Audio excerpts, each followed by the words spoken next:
Welcome to the Fire Sprinkler Podcast with Chris and Logan.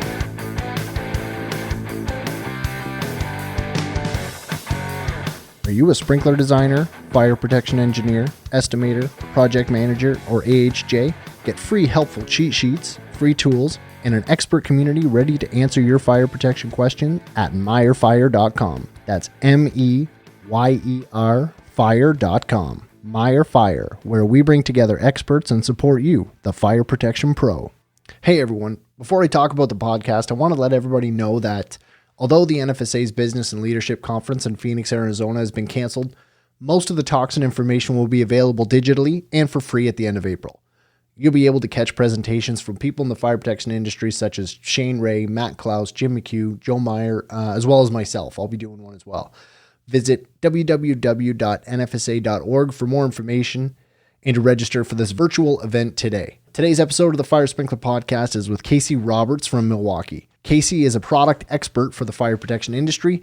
We discuss the new cordless threader that Milwaukee released last year, and we go over what I thought were the good and the bad things about the tool. Having been using the tool for a couple months, I'm fairly familiar with it, quite pleased with it, overall quality. The power that's available from the tool. Stay tuned to the YouTube channel for a tool review video to be released in the near future. Without further ado, here's my conversation with Casey Roberts from Milwaukee Tool. Like and subscribe. Casey Roberts from Milwaukee is on the podcast today, and we're going to talk about the cordless pipe threader that Milwaukee has come out with. Casey, how's it going today? Going great, Chris. Thanks for having me. No problem. How is your self-quarantine going? You're not going too crazy being on isolation? Yeah, I'm doing my best to stay sane. It's an adjustment for sure, but keeping busy and making the most of it, trying to stay safe, do my part. Absolutely, yeah, absolutely. Washing your hands, social distancing, things like that. On a day-to-day basis, are you typically out on the road demoing the products that that Milwaukee sells? Yeah, exactly. So I would say the main focus for my role with the company is to be kind of a product expert for some of our core trades, such as sprinkler fitters. So typically that entails being out on the road, working with different end users across the country, and then working with different distributors as well. So it's a huge adjustment for me, being indoors after being on the road for a few years. You kind of get used to it. Yeah. But like I said, it's kind of crazy times, so you just got to play the cards we're dealt right now and make the most of it. You probably, you've probably never used this is the least amount of gas you've ever used. Gas is dirt cheap right now, and you're not driving anywhere, so that's probably the only bonus about what's going on right now. Exactly. A few less red Milwaukee billboards on the road right now. I haven't had to fill up in a couple of weeks, which it's usually a couple times a week, so it's all new. It's crazy, but what can you do? That's it. Yeah, you just got to kind of play the cards you're dealt. Anyways, getting into the Milwaukee Cordless Threader. How long has the Milwaukee Cordless Threader been available for? Yeah, so we launched it last year in 2019, in I believe August. So just under a year on the market now. The initial launch of it was pushed back a little bit last year, so I think originally it was planned to come out in Q2 of last year, so it would have been close to a year, but for a number of reasons it got a little bit delayed. So this August will be a year, I believe. This August will be a year. How are sales going with it? Are people accepting it? New tools like this, especially in the fire protection market, sprinkler fitters are very old school. They get set in their ways. They don't like change. I see this as being a good change to the industry. It's going to let us perform work in an easier situation. How are sprinkler guys in the fields taking to the cordless threader? Yeah, I think you brought up a good point. There's certainly some mentalities where people are set in their ways and not necessarily looking for change. I think that sales on it have been awesome, but there's certainly some challenges, and I think the biggest piece is bringing awareness and educating different users, such as sprinkler fitters, on the advantages of this tool.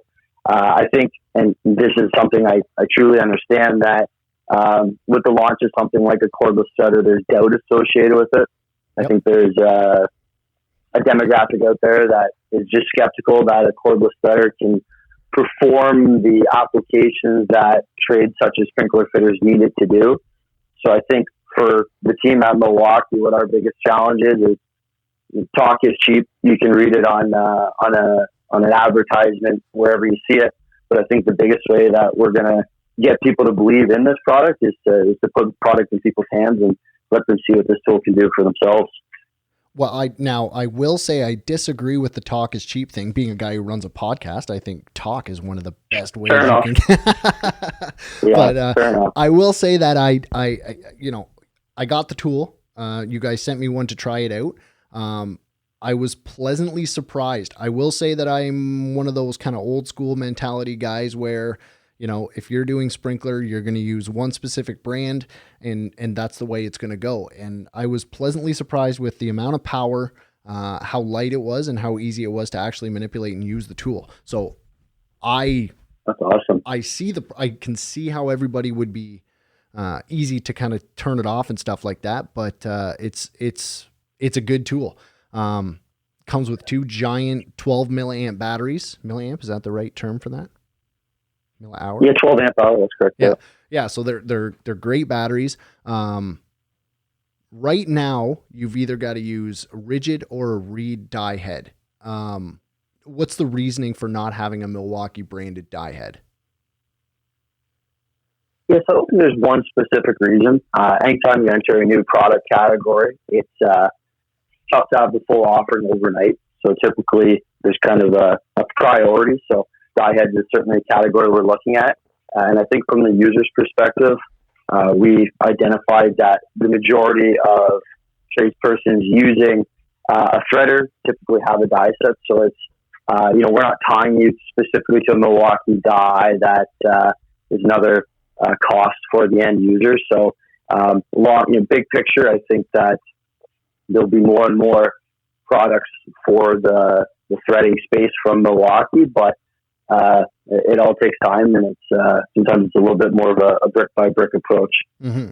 Now, another thing, talking about kind of typical usage and stuff like that. Me and you are both, I believe we're both from Canada. One issue that we typically have up here is batteries being exposed to the elements and being left in service trucks. And this being I would say, from my opinion, it's going to be primarily a service tool. Somebody, so they don't got to pull a 300 off the truck if they got to do a couple threads on a service job. How do the batteries hold up in the cold weather? Yeah, for sure. So, I think the first thing to note with it being a cordless solution is we really want it to be that is a solution. If it's something that doesn't have the runtime or can't perform in the elements that it's inevitably going to face, then it's not really much of a solution. You're still running to your truck to get a corded tool. So we put a lot of focus, and our team in product development in states that kind of designs and puts some of the brainwork behind these batteries, puts a lot of focus into ensuring it can stand the rigors of the Canadian winter. So we use a really high grade, high output cell, which is rated for up to minus 24 degrees Celsius in the winter. So for us Ontarians, that's typically not too much of a challenge. It is always the best practice at the end of the day to bring your batteries in to keep them warm. But the reality is a lot of times in the field that doesn't always get applied. And for the vast majority of situations, these batteries are really not too fazed by the cold. Up to that minus 24 degrees, it's fade free an hour.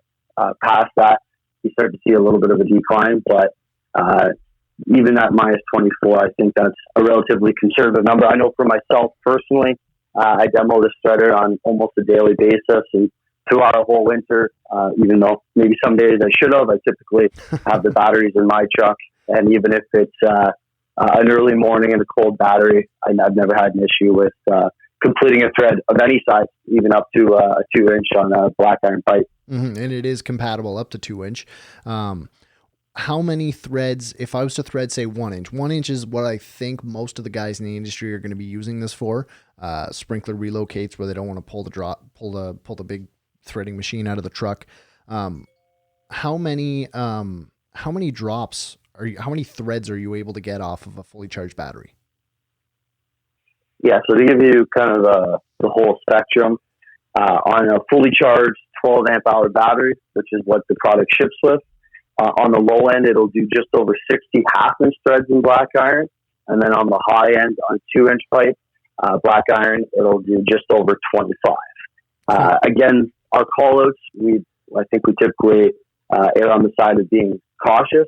I've had days where I've done more than 25 threads, but you can feel comfortable and you can really plan around getting 25 2-inch threads on a single charge.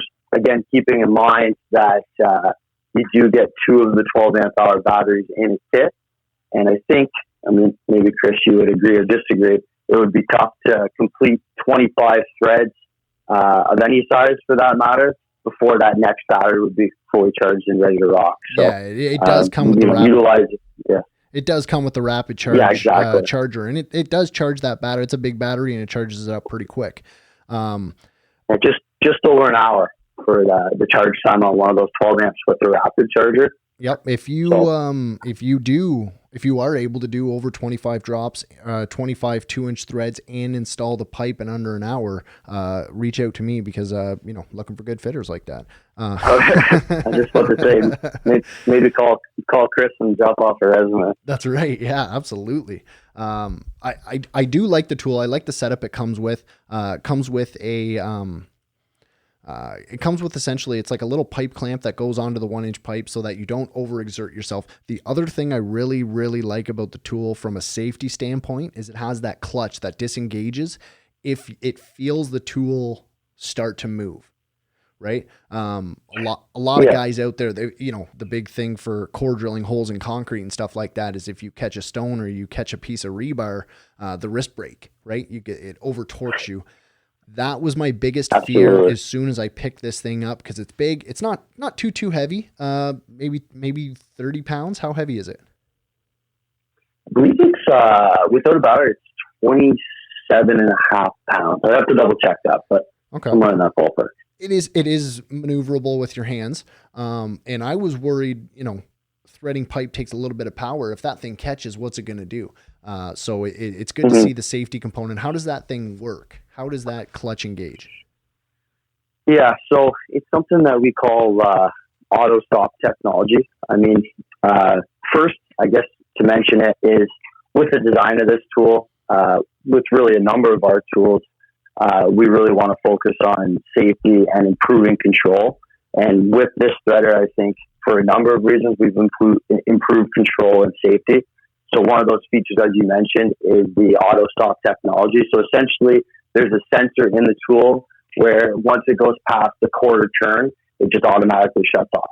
So if you're threading and it does kick or jump on you, it's not going to tear your shoulder or come up and swing and catch you in the side of the head or anything crazy like that. So it's a nice safety improvement.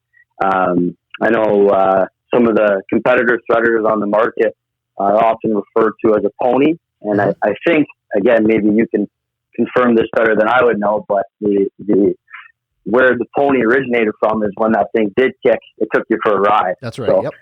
guys will maybe still call this a pony. Guys or girls may still call this a pony, but with that new auto stop technology, I think it really eliminates the potential of injuries from that kicking motion. The other interesting thing that I see, I could see a potential use for it, and we talked about it prior. I didn't get the chance to test it on it, but I am still going to put it through a little bit of the ringer, using it with the 258 hydraulic floor cutters, the rigid floor cutters, using it as a driver for that. It's got power, so I don't think there'll be any issues with doing it. Cutting up to 8-inch skid 40 pipe with a battery might, we'll put it to the test. I'll let you know how we make out with it. Yeah, I've seen this application done in the field, and it performs great. Okay. I think the advantage of it being able to utilize the competitor 12-hour dive is it can also work with those other attachments like the 258 cutters, which for sprinkler fitters is almost as common as some of the threading applications. Yeah. And when you put the Milwaukee threader onto that attachment, there's two main advantages. First, is you're now cordlessly able to cut in the field for those service applications. So you're not looking for a place to plug in. And with the threader, it has something called our fuel technology. So on a lot of Milwaukee's product line, you see fuel, which is it's kind of our proprietary communication between the battery, the motors, and then the communication between the two. So where that comes into play in an application like cutting is where a corded unit can only pull whatever the plug gives it. In the fuel technology, the battery and the motor are communicating. So if you're putting that hydraulic pedal down into the pipe, it's pulling more power and cutting quicker. So it's actually going to be kind of a faster performance in that application as well too. Interesting. So the fuel technology kind of reads the drive and the available power from the battery and kind of transforms it. Not transforms it, but relates the information. Okay.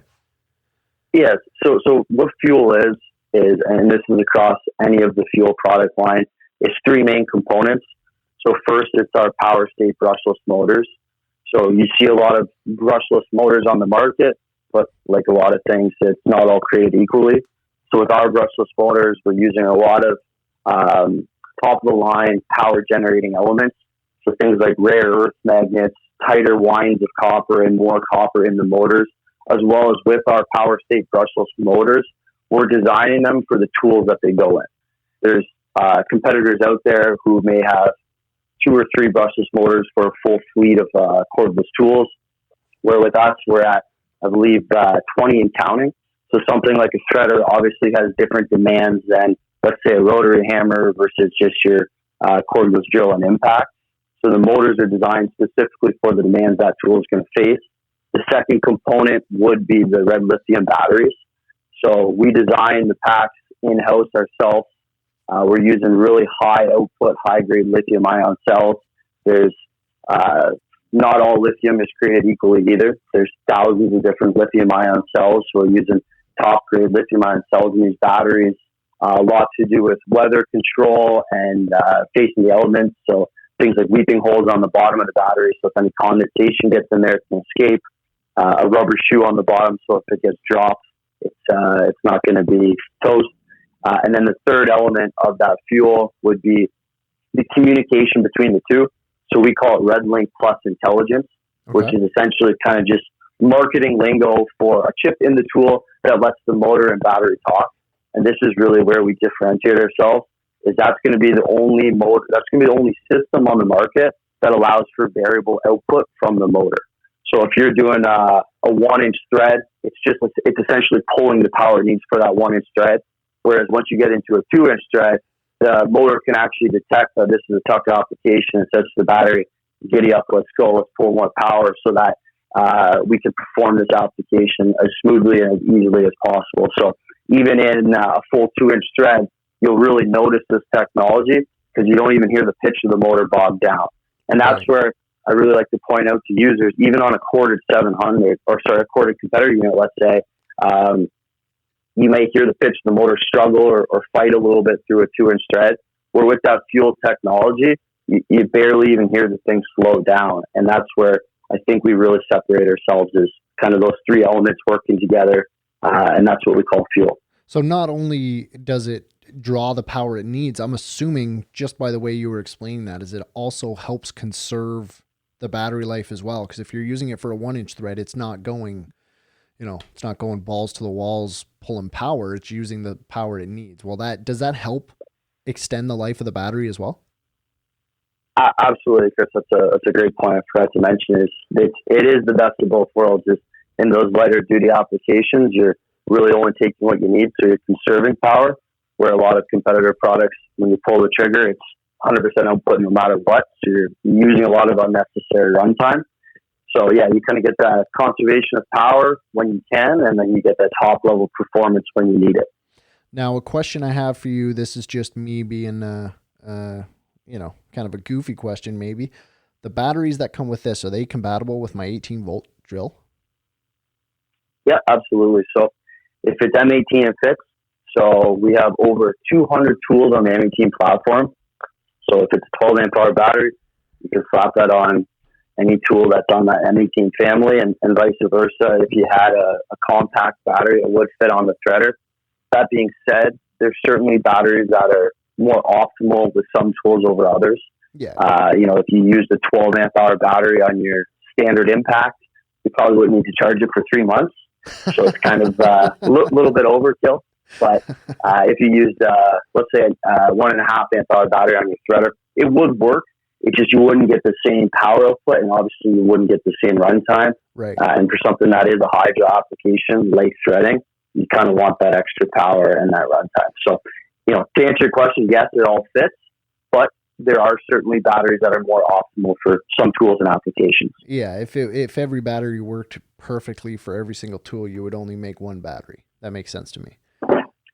Exactly, but I think where it's a huge benefit is with that compatibility. Is if you were out in the field and it was nearing the end of the day and your 12 amp hour battery was on its last legs, you could throw the 5 from your drill on there and get the job done, and you're not sitting on site waiting for a battery to charge up. So it's certainly a huge advantage, but in a perfect world, you can use those certain batteries for certain applications more often than not.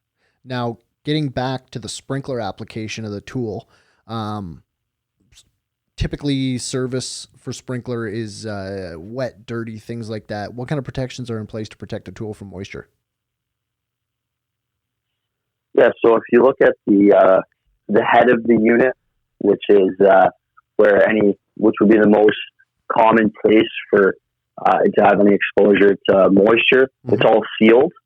And then once you get into the back of the unit, typically if you're threading, the trigger's up, so the water would have already ran past it at that point. Right. And then the battery itself, essentially there's a channel on the battery, so where any water could get into the battery, there's a place for the water to route away from the electronics. And then if you look at the bottom of any Milwaukee battery, there's weeping holes on it. So if any moisture or water or condensation just going from hot to cold got in the battery, there's actually a place for it to escape and dry out and not do any damage to the internal electronics of either the tool or the battery. Awesome. Is there anything else that I've missed about the tool? Because I've, the only downside that I had to using the tool was that there's not an automatic reaming feature with it, which I don't even know how you would do it. Typically when I find an issue, I say, oh, it's an easy fix. Just do this. That's the only thing, is it's still manual reaming. In sprinkler, reaming is required for your piping. So that's the only thing I think is left out with this tool, is the fact that you still have to manually ream, which isn't a huge deal when you think about the time savings that the tool allows for. But it is one thing. The only downside that I could see to the product was the reaming. Yeah, and I think that we're always hungry to keep improving. When you look at any product we launch, we like to work with users in the field to get their feedback and then to try to continue to improve.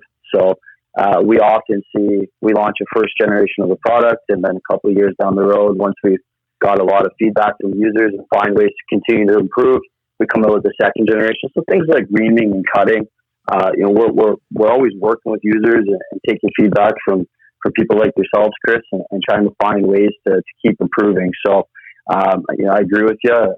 If there was kind of an automatic reaming process, it would make things a little bit easier. But we're continuing to take feedback and looking for ways to solve some of those kind of little one-off areas for improvement. Awesome. Casey, thanks for coming on and explaining how this thing works, where it came from. I got one more question. How long was this thing in development for before it was launched? Yeah, so I guess I'll kind of just explain the development process. So when I mentioned there that we like to work with users in the field to gain their feedback, that's really kind of where the inception of a lot of new products comes from as well too. So at Milwaukee, we're really dedicated to our core end user trades. So trades such as sprinkler fitters. We have product teams out of the States and product teams here in Canada as well that go on site with end users, watch them work, and get a feel for what some of the common frustrations with their tooling are now. And then from there, we look to find ways to innovate and improve those different applications. So with any tool, not specifically the threader, but I think a threader is a great example of that. We look at what the current way of something is done, and then how we can improve that application. So you'll never really see Milwaukee come out with a Me Too product or a product that's an exact same solution that's on the market now, just painted red. We really look to find ways to disruptively innovate and improve that application. So if we use the threader as an example, I think with the new cordless threader, first of all, you have the advantages of it being cordless. So in terms of setup time and convenience, you're not looking for a place to plug in. Huge focus on safety and control. The variable speed trigger with the top handle, with the auto shut off, it's a lot more user friendly. Myself trying to use some of the existing solutions out there, it's dangerous and not very user friendly. So I think we've really addressed that. And then the speed of the thread as well too. So just being able to get more threads done in a day, I think helps with efficiency and in service. Time is money. So anytime you can save a little bit of time, you're that much more further ahead at the end of the day. Absolutely. I appreciate you sending me the product to check it out. I'm going to try to squeeze another week or two out of the demo before I send it back. I'll blame it on shipping. But I'm going to use the hell out of it before I send it back. Thanks for coming on the podcast and explaining as much as I could think of about the Milwaukee Cordless Threader. If I've missed anything, feel free to chime in right now. Anything else that you want anybody else to know about this tool? Yeah. So first, thanks a lot for having me on, Chris. The one thing that I did want to mention is in terms of the kind of improvements that I think that this threader brings to the space. One thing that this tool also has is something called One Key. So One Key is essentially Bluetooth integrated into the tool. So what that allows you to do is actually connect your tool to your phone or to your laptop, so you can see where the tool is, and then you can really manage your inventory as well too. So from a service perspective, you can get as granular as to say this threader is on truck X on job Y with person Z. So it really lets you manage and track your inventory, as well as with that Bluetooth tracking. I think it creates a little bit of a step to turn as well too. So obviously sometimes equipment is expensive, and a threader would certainly fall into that category. So it gives you a little bit of a chance against theft, which unfortunately we all know happens out there in the industry. So the last thing I would like to add is just the One Key functionality that is built into that tool. And One Key is something that we have in, I believe, over 25 of our M18 tools now as well too. You guys also have... Thanks again, Chris. Yeah, no problem. Just on a side note, that One Key, what I didn't actually need to use it, but the little tick tool trackers. When we went, I brought my family to Disney last March, and I had purchased some of those with the intent of putting them on some of the ladders at work. I slapped them in the kids' pockets when we went to Disney. Smart, really smart. Just in case anybody wandered off. My kids are 6 and 7 years old. It seemed like a good idea at the time to have two boys that close together. But they're wild. They run, they jump, they scream. I figured I'll put one of these things in there, and as long as they're within 100 feet of me, I'll be able to find them on my phone. Exactly. That's some smart thinking there. But I mean, that's the same technology that's in that tool. So I mean, that's kind of the beautiful part of it is you can use it as specifically or as generically as you want. You can really get it out to keep track of where a specific tool is on a site, or like you say, you can keep track of your kids at Disney using that same technology. So it's pretty versatile. Absolutely. Casey, thanks again for coming on. I appreciate all the support. My pleasure. Thanks, Chris. Yep. Take care. Bye. Hey everyone, this episode of the Fire Sprinkler Podcast is done. If you liked this episode, leave a review, comment, or hop over to my social media pages and let me know. Just search Fire Sprinkler Podcast on Facebook, Twitter, Instagram, or LinkedIn. Don't forget to hashtag Fire Sprinkler Podcast and anything you think I should know about or see. If you have any suggestions for future episodes of the Fire Sprinkler Podcast, email info@firesprinklerpodcast.com. Thanks for listening. We'll see you next time. Take care.